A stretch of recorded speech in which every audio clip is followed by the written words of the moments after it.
Hello everyone and good morning. You will probably have been told that we're going to do some assemblies on video links. So your teachers will hopefully tell you what this assembly is all about, and they will have a song and an activity for you to complete as well. So I'm just here to tell the story. Now today's assembly is about changes, and we're going to do a few assemblies about changes because right now we are experiencing lots of change. Now today's story is one that you all know well, and it doesn't really need any introduction. It's the story of Noah's Ark. Now as I read this story, which I know you will know well, I want you to think about all the different changes that Noah, his family and all the animals had to go through. Once upon a time, there was an old man who had a very long beard.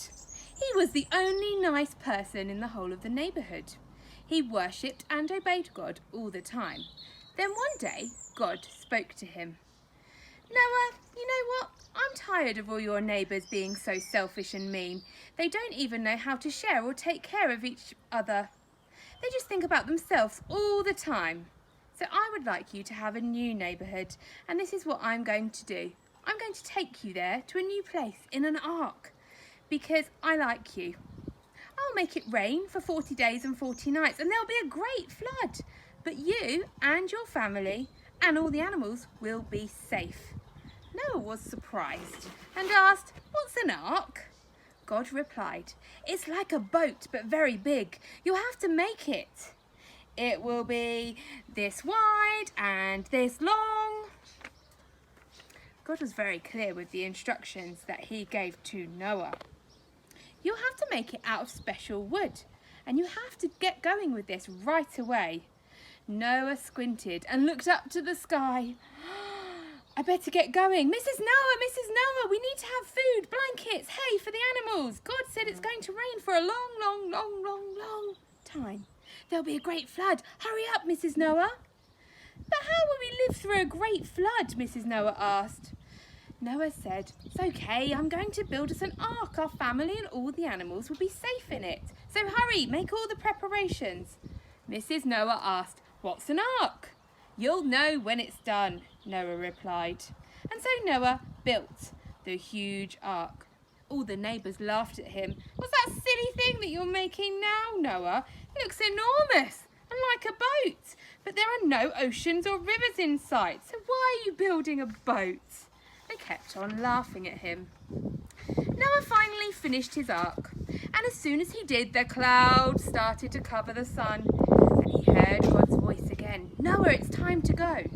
Noah gathered all the animals, 2 dogs, 2 cats, 2 lions, 2 rats. He gathered 2 tigers, 2 bears, 2 of every animal. And when everyone was inside, God closed the door. Inside the boat, Noah's family could see how the sky was getting darker and darker. It became scary and quiet. Then Noah heard it. A drop, then a second drop, then a third, then another and another. They became faster and faster and bigger and louder. After a few minutes, it became a huge storm. The dry land started to get soaked in water. It rained and it rained without stopping. After 2 days of rain, the ark started to float, and still the rain kept on pouring down. Soon the ark was in the middle of a large ocean. It rained more and more, for 40 days and 40 nights, just like God said it would. Then suddenly it stopped. The sun began to shine. So Noah sent out a raven, but it just flew back and forth until the water dried up. He waited a few more days and sent out a dove. The dove could not find dry land and came back to the ark. 7 days later, Noah sent the dove out again, and this time it came back with a leaf in its beak. So Noah sent the dove out again. Noah waited many days. The dove never came back. "Wow, the storm must really be over," Noah cried. "I think it's safe to come out now." "Finally," shouted one of Noah's sons. "The animals are starting to stink out this place." "All right then, let's open the door and go out." Noah and his family were very tired and very sad. The animals and the birds felt the same. They'd been in the ark a very long time. When at last the door opened and they started to go outside, the sky was still cloudy and dull. Smelly black mud covered everything in sight. Everyone was unhappy at what they saw. But God hadn't forgotten about Noah and all the creatures. And to make them feel better, he put a rainbow into the cloudy sky. I'm going to make a rainbow, God said, and it's going to be one of the most beautiful sights in the world. So first of all, God made a stripe of red. In my new world, red will be the colour of bright poppy flowers, ripe apples and robins' chests. Then came orange. God said orange will be the colour of pumpkins, autumn leaves and ginger cats watching goldfish. Yellow was next. God decided that yellow would be the colour of buttercups and the honey made by busy bees. And he even hid yellow inside hens' eggs.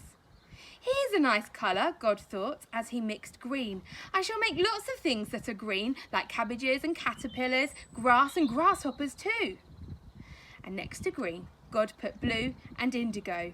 Blue and indigo will be the colour of the sea and the sky, he decided. Finally, God added purple. Purple, he said, will be a very special colour. I will use it for butterfly flowers and hills covered with heather. It will be the colour of delicious grapes and juicy plums. Red, orange, yellow, green, blue, indigo and purple all shone brightly together in the rainbow. Noah smiled when he saw the colours in the sky, and the animals felt happy too. It was God's promise of hope that the world would soon be new again. Noah and his family and the animals experienced lots of changes. Maybe you'll talk and think about those with your friends or your family. But for now, let's finish with a prayer. Dear Father God, thank you for the story of Noah. Thank you that he trusted in you, even through all the changes that he had to encounter. Help us to trust in you too. Thank you for the symbol of the rainbow, a sign of promise and hope, a reminder that you love and care for each one of us. Please help us all in the changes that we face to spread hope, love and care to everyone we meet. Amen.